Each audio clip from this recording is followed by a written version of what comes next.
सुप्रभात बच्चों, आज हम आपकी पाठ्य पुस्तक हिंदी के पाठ 13 का अध्ययन करेंगे, जिसका शीर्षक है क्रिया। तो चलिए पाठ को शुरू करते हैं और जानते हैं कि क्रिया क्या होती है और उसका वाक्यों में किस प्रकार से हम प्रयोग करते हैं। पाठ 13 क्रिया। निम्नलिखित वाक्यों को ध्यान पूर्वक पढ़िए। तोता आम खाता है, किसान फसल काटता है, राधा नाचती है, हवा चल रही है। इन वाक्यों में तोता, किसान, राधा और हवा कर्ता और संज्ञा हैं तथा वे जो कार्य कर रहे हैं वे क्रियाएं हैं, जैसे खाता है, काटता है, नाचती है, चल रही है।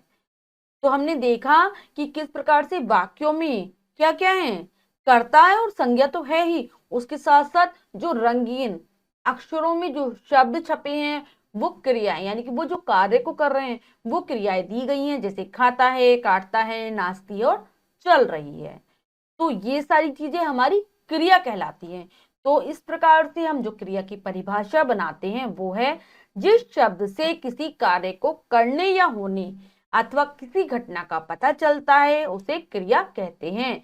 ऐसे शब्द जो हमें बताएं कि कार्य हो रहा है, कार्य किया जा रहा है या फिर कोई घटना हो गई है, ऐसे शब्दों को क्रिया कहा जाता है।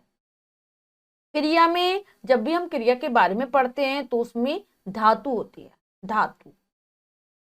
तो अब धातु के बारे में हम जान रहे हैं, पढ़ रहे हैं उसके बारे में, तो चलिए पढ़ते हैं। खरगोश तेज दौड़ रहा है, लड़की सुंदर है।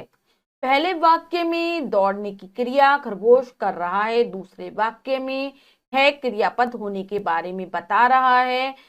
क्रिया अनेक रूपों में हमारे सामने आती है, जैसे जा, जाता है, जाएगा, गया, जा चुके, जाओ, जाना चाहिए आदि क्रिया के सामान्य रूप हैं।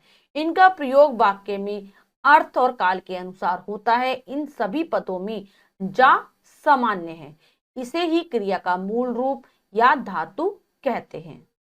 क्या कह रहे हैं कि पहले दो वाक्य हैं, खरगोश तेज दौड़ रहा है और लड़की सुंदर है। इसमें जो दौड़ने की जो क्रिया है वो खरगोश के द्वारा की जा रही है। दूसरे में केवल है क्रियापद दिया हुआ है जो कि किसी घटना को मतलब कुछ बता रहा है कि कोई चीज है, होने को बता रहे हैं किसी चीज के। तो जब भी हम क्रिया की बात करते हैं वो हमारे सामने अनेक रूपों में रहती है, जैसे जा, जाता है, जाएगा, जा चुका। लेकिन ये सारे क्रिया के सामान्य रूप होते हैं। लेकिन क्या होता है, हम इनके सामान्य रूपों का प्रयोग जब भी वाक्य में करते हैं तो उसके अर्थ के अनुसार करते हैं, वाक्य का क्या अर्थ हो रहा है और क्या काल चल रहा है। लेकिन हम क्या देख रहे हैं, हम क्रिया के रूप को बदल रहे हैं, लेकिन जो एक सामान्य चीज चल रही है, जैसे जा चुके, जाओ, जाना, उसमें जा जो है सामान्य है, वो मूल रूप है क्रिया का। और मूल रूप को ही हम क्या कहते हैं, धातु कहते हैं। इस प्रकार हम कह सकते हैं कि क्रिया के मूल रूप को धातु कहते हैं, जैसे खा, लिख, पढ़ आदि। क्रिया का जो मूल रूप है वो धातु कहलाता है। उदाहरण हो सकते हैं खा, लिख, पढ़ आदि। जैसे अगर हम खा से बनाए, खाता है, खाएगा, खा रहा है, लेकिन मूल रूप क्या है, खा, इसलिए धातु है। ऐसे लिख रहा है, लिखेगा, लिखता है, मूल रूप क्या है, लिख। ऐसे ही पढ़ना, पढ़ता है, पढ़ेगा, पढ़ रहा है, तो मूल रूप पढ़। तो यही चीज मूल धातु कहलाती है, धातु कहलाती है। जो भी मूल रूप होगा क्रिया का वो धातु होगा। हिंदी में धातु के साथ ना प्रत्यय लगाकर क्रिया का सामान्य रूप बनता है। जब भी हम क्रिया की मूल धातु में, मूल रूप में ना लगा देते, ना प्रत्यय लगा देते हैं, तो क्रिया का एक सामान्य रूप बन जाता है। किस प्रकार से बनता है, तो यहाँ पर तालिका के माध्यम से ये बताया गया है। तो चलिए पढ़ते हैं। जैसे एक में धातु लिखिए, दो कॉलम में धातु और दूसरे में क्रिया का सामान्य रूप। खा से खाना, जा से जाना, पढ़ से पढ़ना, लिख से लिखना, पका पकाना, सो सोना, उठ उठना और कट से काटना। आगे बढ़ रहे हैं क्रिया के भेद के विषय में। क्रिया के भेद यानी कि क्रिया कितने प्रकार की होती है, किस प्रकार से हम उनका वाक्यों में प्रयोग करते हैं, उनके भेदों का। कर्ता के कार्य का असर अथवा फल जिस पर पड़ता है उसे कर्म कहते हैं। जैसे धीरज पुस्तक पढ़ता है, इस वाक्य में धीरज के कार्य पढ़ने का फल पुस्तक पर पढ़ रहा है, अतः पुस्तक को कर्म कहा जाएगा। कर्म के आधार पर ही क्रिया को दो भागों में बांटा गया है, सकर्मक क्रिया और अकर्मक क्रिया। तो हमारे वाक्यों में जो भी कर्ता होता है, कर्ता अर्थात काम को करने वाला, उसके काम करने का फल जिस पर पड़ता है, जिस भी चीज पर उसके काम करने का फल पड़े वो होगा कर्म। उदाहरण है, धीरज पुस्तक पढ़ रहा है, तो धीरज के पढ़ने का जो फल है, जो प्रभाव है, वो किस पर पड़ रहा है, पुस्तक पढ़ रहा है, इसलिए पुस्तक कर्म होगी। तो वाक्यों में जो कर्म होते हैं या फिर कर्म नहीं होते, इसी के आधार पर, कर्म के आधार पर क्रिया के दो भेद होते हैं, एक होती है सकर्मक क्रिया और दूसरी होती है अकर्मक क्रिया। अब हम इन दोनों क्रियाओं के बारे में विस्तार पूर्वक पढ़ते हैं। सकर्मक क्रिया सबसे पहले क्या आती है, सबसे पहले आती है सकर्मक क्रिया। जिन क्रिया शब्दों के व्यापार कार्य का फल कर्ता को छोड़कर कर्म पर पड़ता है उन्हें सकर्मक क्रिया कहते हैं। इन वाक्यों में कर्म का होना आवश्यक होता है। जब क्रिया शब्दों का यानी कि क्रिया के द्वारा जो भी कार्य किया जा रहा है, जो भी क्रिया की जा रही है, उसका फल कर्ता के ऊपर तो नहीं पड़ता लेकिन कर्म के ऊपर पड़ता है, उसे सकर्मक क्रिया कहते हैं। और सकर्मक क्रिया में क्या है, कर्म का होना आवश्यक है। अगर कर्म ही नहीं होगा तो वो सकर्मक क्रिया नहीं होगी। सकर्मक का अर्थ ही सकर्मक यानी कि कर्म के साथ वाली क्रिया। उदाहरण है, राम ने रावण को मारा, मैंने रामायण पढ़ी, तुमने बिस्तर उठाया, अलका गीत गाती है। तो इन वाक्यों में मारा क्रिया का फल उसके कर्म रावण पर पड़ा, पढ़ी क्रिया का फल रामायण पर, उठाया क्रिया का फल बिस्तर पर और गाती क्रिया का फल गीत पर पड़ रहा है। अतः ये चारों क्रियाएं सकर्मक हैं। सकर्मक का शाब्दिक अर्थ भी यही है, स जमा कर्म अर्थात कर्म के साथ। तो इनमें जो हमने अभी उदाहरण पढ़े थे, इनके माध्यम से हमने जाना कि किस प्रकार से क्रिया का फल जब कर्म पर पड़े, जैसे क्या वाक्यों में पढ़ा, मारा का रावण पर तो रावण कर्म हो गया, पढ़ी का रामायण पर रामायण कर्म हो गई, उठाने का बिस्तर पर इसलिए बिस्तर कर्म हो गया, और गीत गाने का, अलका जो गीत गा रही है, गीत गाने का फल गीत पर पड़ा। तो ये सारी क्रियाएं सकर्मक हो गई, यानी कि इन सभी में कर्म दिया हुआ है। तो इसी प्रकार से हम सकर्मक क्रियाओं की पहचान करते हैं। सकर्मक क्रिया के दो मुख्य उपभेद होते हैं। सकर्मक क्रिया भी दो प्रकार की होती, एक तो होती है एक कर्मक और दूसरी होती है द्विकर्मक। ये दो भेद हैं सकर्मक क्रिया के। तो चलिए इनको भी जान लेते हैं। एक कर्मक क्रिया, जिन वाक्यों में क्रिया का आधार एक कर्म होता है उन्हें एक कर्मक क्रिया कहते हैं। सभी सामान्य कथन इसी श्रेणी में आते हैं, जैसे अमन पुस्तक पढ़ता है, हर्ष अमरूद खाएगा। ऐसी क्रियाएं जिनमें केवल एक ही कर्म दिया हो, क्रिया का आधार केवल एक ही कर्म के ऊपर पड़ रहा हो, एक कर्मक क्रिया कहलाती हैं। साधारणतः वाक्य जो थे इसी क्रिया में होते हैं, अमन पुस्तक पढ़ता है, हर्ष अमरूद खाएगा।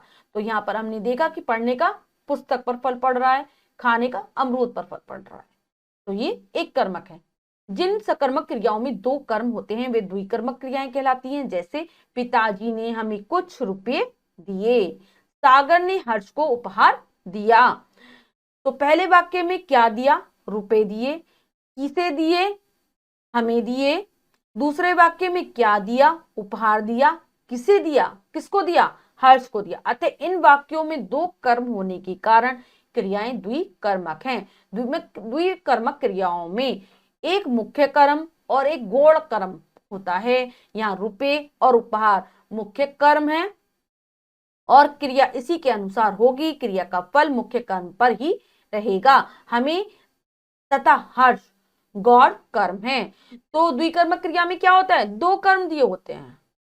तो उदाहरण में हमने देखा कि किस प्रकार से रुपए और हमें पहले वाक्य में दो कर्म दिए हैं और दूसरे वाले में हर्ष और उपहार दो कर्म है। लेकिन इन दो कर्मों में भी क्या होता है, एक मुख्य होता है और दूसरा गौण होता है। तो जो प्रभाव पड़ेगा, किसी क्रिया का जो प्रभाव पड़ेगा वो मुख्य वाले कर्म पर ही पड़ेगा। तो अब हमने सीख लिया कि एक कर्मक क्रियाएं क्या होती है और द्विकर्मक क्रियाएं क्या होती हैं। जब भी हम द्विकर्मक क्रियाओं की पहचान करेंगे तो क्या, किसको, ऐसे लगाकर हम जब प्रश्न करेंगे तो उत्तर आ जाएंगे, दोनों जो कर्म निकलेंगे वही द्विकर्मक क्रिया होंगी। अब नेक्स्ट है अकर्मक क्रिया।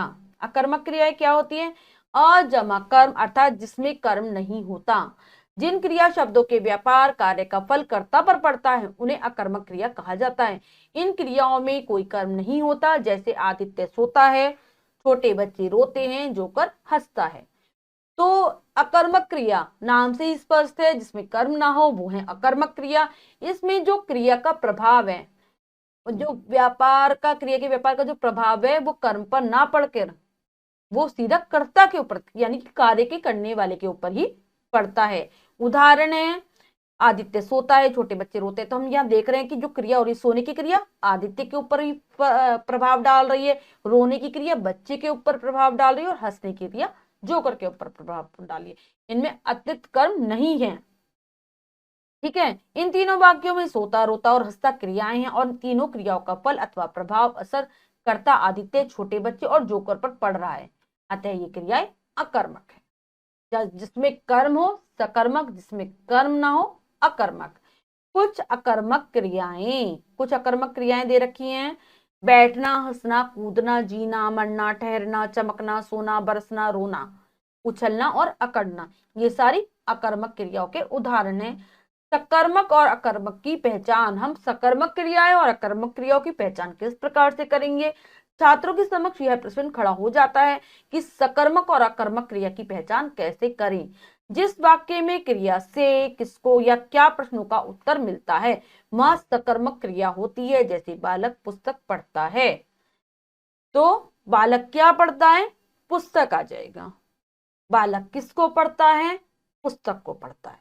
तो अगर हम ऐसे प्रश्न करें वाक्यों में, तो हमें अगर उत्तर मिल जाए तो वो सकर्मक क्रिया होगी। इस वाक्य में प्रश्न उठता है बालक क्या पढ़ता है, उत्तर है पुस्तक, अतः पढ़ना सकर्मक क्रिया होगी। वाक्य में किसको क्या का कोई उत्तर नहीं मिलता तो क्रिया अकर्मक होगी। जैसे छवि दौड़ती है, अगर हम वाक्य में क्या और किसको लगा रहे हैं और हमारा कोई उत्तर नहीं आ रहा तो वो अकर्मक क्रिया होगी। यदि प्रश्न करें क्या दौड़ती है तो कोई उत्तर नहीं मिलता, किसको दौड़ाती है तब भी उत्तर प्राप्त नहीं होता, अतः दौड़ना क्या हो गई? अकर्मक क्रिया हो गई। तो बच्चों, हमने पाठ के माध्यम से जाना सकर्मक और अकर्मक क्रियाएं क्या होती हैं और हम इनकी पहचान किस प्रकार से कर सकते हैं। अब हम पाठ का अभ्यास कार्य कर लेते हैं, जो कि है अब बताइए में से। तो चलिए प्रश्न पढ़ते हैं और इसे करने की कोशिश करते हैं। सही विकल्प वाले गोले को रंगिए। तो प्रश्न में 4 विकल्प हैं, 3 विकल्प गलत है, 1 विकल्प सही है। हमें सही विकल्प को चुनना है और उसके गोले को रंग देना है। तो चलिए कर लेते हैं। पहला, कार्य का करना या होना बताते हैं। क्रिया, संज्ञा, सर्वनाम, विशेषण। तो किसी कार्य का करना या होना बताते हैं क्रिया शब्द। तो ए क्रिया सही हो जाएगा, लगाएंगे ए पर। जिस क्रिया को अपना अर्थ पूरा करने के लिए कर्म की आवश्यकता होती है उसे कहते हैं अकर्मक। सकर्मक दोनों सही, दोनों गलत। तो अपना अर्थ पूरा करने के लिए कर्म की आवश्यकता होती है, वो होती सकर्मक क्रिया। तो बी विकल्प हमारा सही है, लगाएंगे बी विकल्प पर सकर्मक क्रिया। क्रिया के मूल रूप को कहते हैं घात, बात, धातु, संज्ञा। तो क्रिया के मूल रूप को ही धातु कहा जाता है। तो सी विकल्प हमारा सही है, लगाएंगे सी विकल्प पर। नेक्स्ट है, अगला प्रश्न पढ़ते हैं। निम्नलिखित वाक्यों से एक कर्मक या द्विकर्मक पहचान कर सामने लिखिए। तो नीचे बच्चों कुछ वाक्य दिए गए हैं, हमें बताना है कि इनमें कौन सी एक कर्मक क्रिया है और कौन सी द्विकर्मक क्रिया है। तो चलिए करते हैं। पहला पढ़ते हैं, अभी ने बच्चों को पुस्तक पढ़ाई। तो यहाँ पर हमें दिखाई दे रहा है कि यहाँ पर हमें 2 कर्म दिखाई दे रहे हैं, एक तो बच्चों और दूसरा पुस्तक। मुख्य कर्म पुस्तक और गौण कर्म बच्चों। तो ये हो जाएगी हमारी कौन सी क्रिया जिसमें 2 कर्म हो, वो हो जाती है हमारी द्विकर्मक। लिखेंगे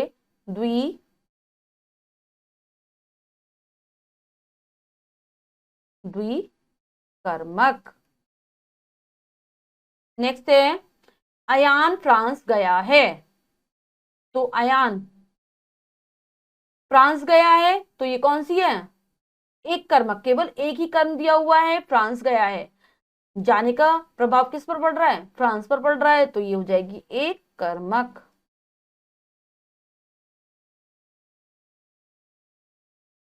एक ही कर्म है इसके यहाँ पर। नेक्स्ट है, लोगों को गाय का दूध पीना चाहिए। तो गाय का दूध, यहाँ पर दो कर्म दिए गए हैं, कौन कौन से?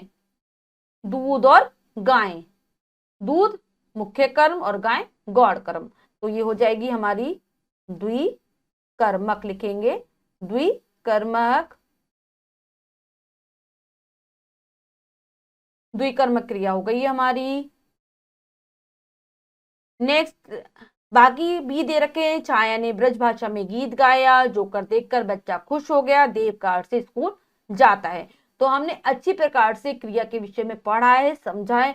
बाकी जो भी प्रश्न है उनके उत्तर आप स्वयं लिखेंगे, स्वयं से करने की कोशिश करेंगे। अब अगला प्रश्न देख लेते हैं। निम्नलिखित वाक्यों से अकर्मक सकर्मक क्रियाएं पहचान कर लिखिए। तो नीचे कुछ वाक्य दिए गए, हमें पहचान करनी है सकर्मक और अकर्मक क्रिया की। तो चलिए करते हैं। सौरभ बिल्कुल पढ़ता लिखता नहीं है। तो सौरभ, अगर हम प्रश्न करते हैं इसमें, जब भी हम सकर्मक और अकर्मक की पहचान करते हैं तो क्या करते हैं? तो चलिए क्या और किसको लगाकर वो देखते हैं कि हमारा कर्म आ रहा है या फिर नहीं आ रहा। पहला पढ़ते हैं, सौरभ बिल्कुल पढ़ता लिखता नहीं। तो यहाँ पर हमें ये एकदम साधारण सा हमें वाक्य दिखाई दे रहा है, यहाँ पर हमें कर्म दिखाई नहीं दे रहा, क्योंकि पढ़ना भी एक क्रिया है, लिखना भी एक क्रिया है। तो ये वाली हमारी हो जाएगी अकर्मक क्रिया।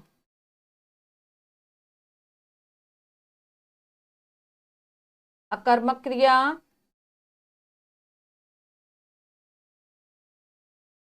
तुम हर बात पर क्यों हंस पड़ते हो? तो तुम हर बात पर क्या करते हो? हंस पड़ते हो। तो कर्म आ रहा है, कर्म आ रहा है ना। और किस पर हंस पड़ते हो? बात पर। तो ये हमारी हो जाएगी सकर्मक।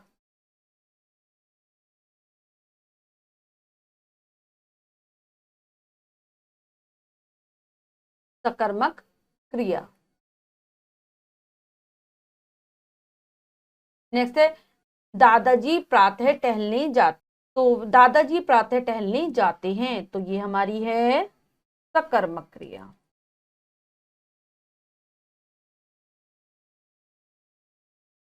सकर्मक क्रिया। तो बच्चों ऐसे ही नंबर 4 पे दे रखा है, भैया का रिपोर्ट कार्ड मिल गया है, बिजली चमकने लगी, गर्मियों में बर्फ पिघल जाती है। तो हमने पाठ अच्छे से पढ़ा है, तो आप भी ये वाला जो कार्य है वो स्वयं करने की कोशिश करेंगे। सकर्मक और अकर्मक क्रियाओं की पहचान करके लिखेंगे यहाँ पर, क्या और किसको लगाकर प्रश्न पूछेंगे, और उत्तर में अगर जो भी आता है वो यहाँ पर लिख देंगे।